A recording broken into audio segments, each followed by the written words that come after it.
Hello YouTube and welcome, Phriq here. I'm going to be doing a short Let's Learn video on how to start from the cold and dark position the Defualt Cessna 172 Skyhawk in Flight Simulator X. As you can see, I have the default Flight Simulator X Cessna 172 Skyhawk loaded, and normally what you would do with any general aviation aircraft before you were to take it out for a flight is you would first do a pre-flight inspection of that aircraft. This pre-flight inspection would include, say, checking the propeller for nicks or damage. You'd also check the tires, make sure their pressure is sufficient. You would check the engine cowling, make sure it's attached properly, not loose. You would check the rivets. You would also sump out some of the fuel to make sure there's no moisture or contaminants within the fuel. Check the flight controls to make sure they are moving. You can actually check them by hand and move them yourself by hand. Same with the elevator in the back. You'd also check the cables to make sure that they're attached, not rusting or anything like that, and basically do a whole visual check on the aircraft to make sure that it is flight worthy. However, since the default Cessna 172 does not have a pre-flight inspection, for simulation's sake, we're going to assume that that is complete. A2A productions, or A2A simulations, does make a nice Cessna 172 that does have a actually pretty nice pre-flight inspection that you can go through to make sure that you are getting practice on your pre-flight inspection. But again, this aircraft does not, so we're not going to be doing that. We're just going to assume it is done. Going into the aircraft, again, you can see that it is in the cold and dark position. Everything is off, and we are going to get this running basically to where we are ready to taxi for a flight. For this simulation or startup, I'm just going to pretend that I am preparing to fly from Fargo to Grand Forks, so I'll also set up my frequencies for that flight. Right away, what you could do once you're in the aircraft is go to Aircraft in your menu bar, and then kneeboard, and then checklist. And then you could pull up a default checklist for this aircraft. However, I personally do not like that checklist. I feel that it is not efficient enough as a regular checklist for the Cessna 172. So for realism's sake, what I have done is I've gotten a separate checklist for this aircraft that I believe is more efficient and contains more items than the default one does. The default one tends to lump some items together, such as electronics. It just says on or off, where personally I like to have everything listed individually. Avionics switch off, master switch off, lights off, to make sure you're not overlooking a part of the checklist. I like this checklist that I'm using. I will provide in the description a link to this checklist. I like it just because it is more efficient than the default one, and it contains all the items that you would find on a regular Cessna 172 checklist. So first, what we're going to do is we're going to do the pre-start checklist. So starting with that, first item is parking brake set. The parking brake's not set, so what you would do in game is hit Control P. Otherwise, in real life, you would pull out that lever. You can then see in the game that the parking brake is displayed here, so you know that it is set. Next, you would make sure that the throttle is closed. The throttle, you just want to make sure that that is pulled out all the way. Magneto starter switch, you want to make sure that that is in the off position, which you can see it is right here. You would also then want to make sure that your alternator switch and your battery master switch are in the off position, as well as your avionics switch, which is right here. Make sure that that master switch is in the off position. You would then also make sure that your fuel pump is in the off position, and your mixture fuel flow cutoff, our fuel flow is in the cutoff position, which is right here, and you just want to make sure that that is pulled out all of the way. Once that is done, we can start turning some things on. So the first thing we're going to turn on is our battery and battery switch. Make sure that is on. If it was night, you could then turn on your panel lights, but I'm not going to have those on just because it is daytime. Flight controls, you could check them at this time. You could look out the window and make sure that when you move your yoke, you can see your ailerons moving. You would also make sure that if you look back and you put forward pressure or back pressure on the elevator that, or on the yoke that the elevator is going, and also that the rudder is working, which you could see the rudder moving. So those all check out. Flaps, you also want to make sure those are up. You can see they're in the up position right here, but then if we look down, you can see that the switch is up at 0 degrees, so my flaps are up. With the battery on, you can also check your fuel. As you can see, I got 100% in both the right and the left tank. Then you would also want to check your fuel selector and make sure that that is in the both position. Right now I have it in right. When the aircraft is off, normally you want to have it in the right or left. That way the fuel tanks aren't connected, so you don't get leakage or drainage from one tank to another. So then what we'll do is we'll just turn that to both, if we can get it there. Then we could turn the avionics switch on. The avionics switch is right here, and we'll turn that on. You can see all the avionics light up, and also the ADF arrow moved. So the avionics are now on. My checklist calls for checking weather with ATIS right now.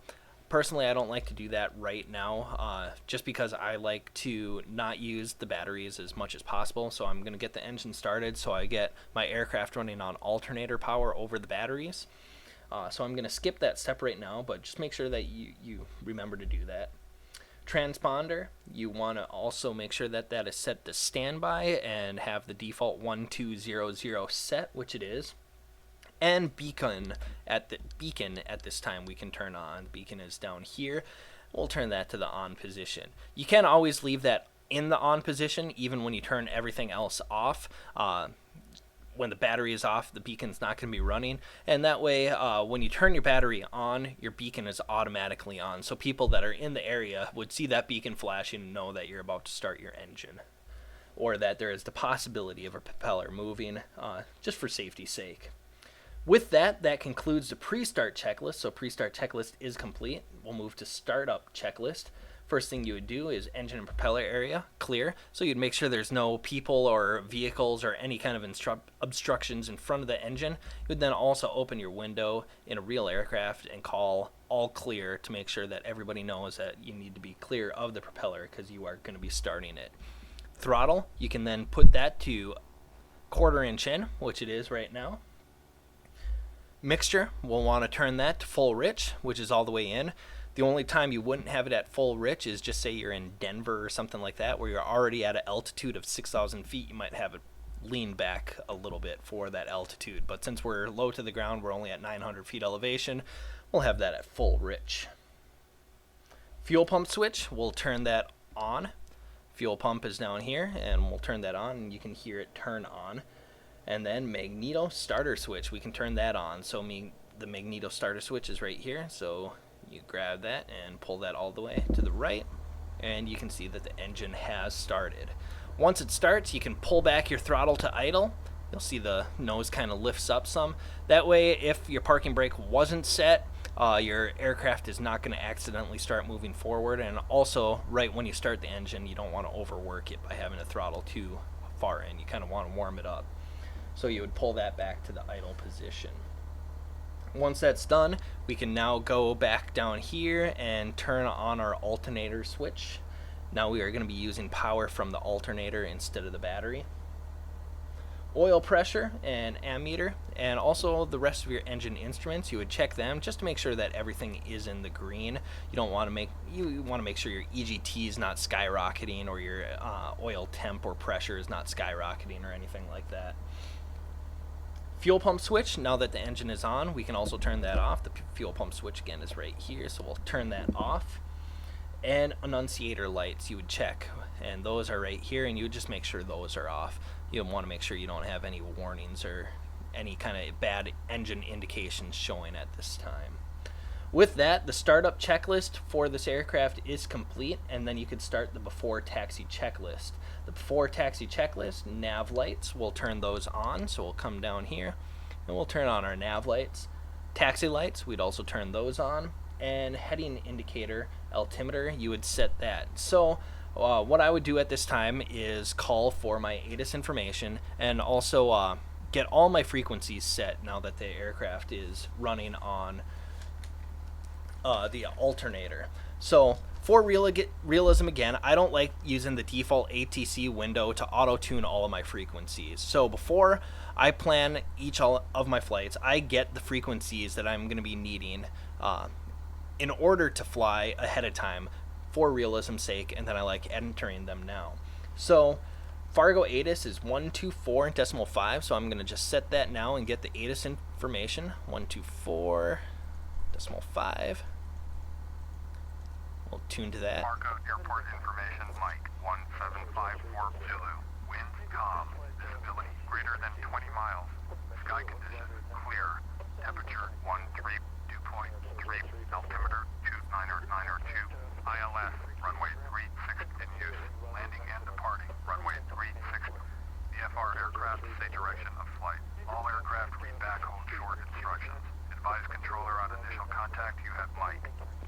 Alright, so we got our ATIS information, and the ATIS information is Mike, so we would advise the controller once we're requesting our ground taxi and takeoff that we have Mike, which is the most up-to-date ATIS information. Winds are calm. Altimeter, you want to make sure that's set to 29902, which I have 29902 by default set, otherwise you would adjust that here.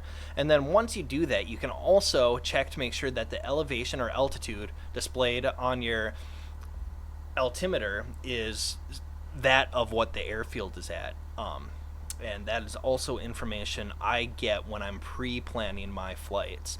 I'll make another video on how I do my pre-planning. Also, if you look at my first Let's Play video, I go into some of my pre-planning methods, but I'll make a video on how I do that, so you get that information to kind of get a realistic experience.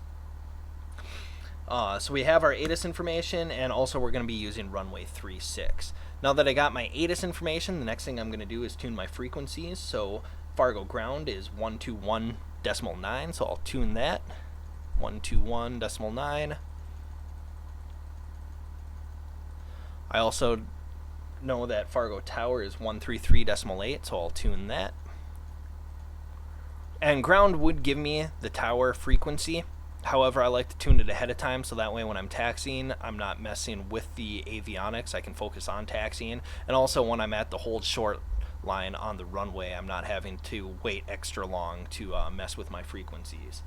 So that's why I tune the ground, the tower, and I also tune the approach and departure frequency. So it's going to be 120.4. And I'll put that into the active on my COM2. And then I'll also put my ATIS information, or ATIS frequency, in my standby on COM2, so that way I can check it again before I request takeoff to make sure I have the latest ATIS information. Also, I tune my VORs. So for the Fargo VOR, my personal preference is on nav2, I do where I'm coming from, and then nav1 where I'm going to. So where I'm coming from is Fargo. The frequency for that VOR is 116.2, so I'll just put that in, 116.2, and put that to the active, and you'll see that it was able to pick it up because it's close by.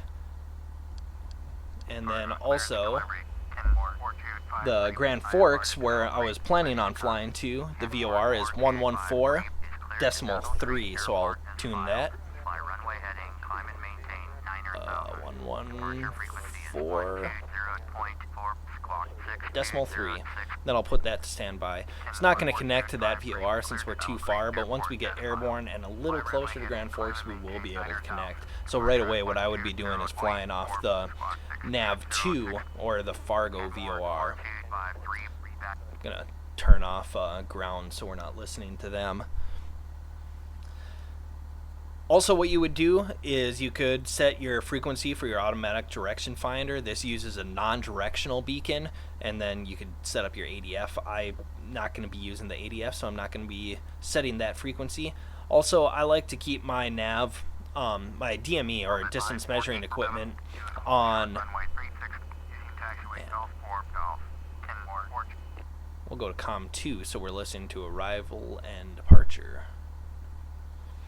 Anyway, my distance measuring equipment, DME, I have that selected on nav 1, so that way when I do connect to the Grand Forks VOR, I know the distance from it. But if I were to select nav 2, you would see that I'm about 10 miles away from the Fargo VOR, since it is on the south side of the city. You'd also double check your transponder, make sure that your frequency and you're set to standby. You can't in this aircraft change this to standby. Other aircraft you can, but not in this Defualt Cessna 172. And then 1200 is set. And then also you want to make sure that if you're going to be using autopilot, you could get those numbers set or just keep it off, so you don't have any abrupt changes when you're trying to take off or something like that. So now that we have that done, we'll turn to our COM 1. We have all our COM channels set. We have all our navigation frequencies set. And we could pull up the ATC window. And automatically, since I have Fargo ground set, it pulls up the options for Fargo ground. I close this. One thing you'll notice too about my ATC window is when I request clearance, it doesn't type what they're saying. I like that too for realism. It actually gets me listening, and I have to write down their instructions. Just another way to add realism to the game. So if we were going to Grand Forks, we would request a taxi departing to the north. Fargo ground, Cessna, Golf, Bravo, Alpha, Foxtrot, Mike with Mike. Request taxi to the active, departure to the north. Cessna, Golf, Bravo, Alpha, Foxtrot, Mike, taxi to and hold short of runway 36 via taxiway Charlie 3, Charlie, Bravo, Golf, Golf. Contact tower on 133.8 when ready. And we got our clearance, so I would acknowledge it. Taxi to and hold short runway 36 via taxiway Charlie 3, Charlie, Bravo, Golf. Cessna, Alpha, Foxtrot, Mike. Alright, so we'd be taxiing to runway 36 via taxiway Charlie 3, Charlie, Bravo, Golf. With that, we are set to where we could taxi. So the next thing I would do is I would tune to Fargo ground. Alright, keep Fargo ground until I get to hold short, and then we could do our taxi to the hold short line for runway 36, and once we get there, we could tune to Fargo Tower, request our takeoff, and go on from there. But for this Let's Learn video, it is complete. The engine is started, and we are ready for our taxi.